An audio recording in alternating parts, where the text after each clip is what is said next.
இப்போ இன்றைய சூழ்நிலையிலே அதற்கான வாய்ப்புகள் மிக மிக குறைவு அப்படிங்கிறத சந்தேகமே கிடையாது. அதிமுகவினருக்கே கூட அந்த அதிமுக பாஜக கூட்டணியின் மீது பெரிய அளவில் நம்பிக்கை இல்லை என்பதை நாம் குறிப்பாக பார்க்க வேண்டும். ஆக இந்த தேர்தலை பொறுத்தவரை தமிழக வெற்றி கழகத்தினுடைய நோக்கம் ஒன்று, தாங்கள் இங்கே எதிர்க்கட்சியாக வருவோம், அப்படி இல்லை என்றால் ஆளுங்கட்சியாக வருவோம் என்று தொடர்ந்து மார்க்கெட்டிங் பண்ணிக்கிட்டே இருக்கிறது.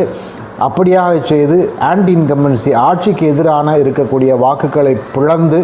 எப்படியாவது மீண்டும் திராவிட முன்னேற்ற கழகம் ஆட்சிக்கு வருவதற்கான வழிகோலுவது தான் நடிகர் விஜயுடைய கட்சியினுடைய குறிக்கோளோ என்பது கிட்டத்தட்ட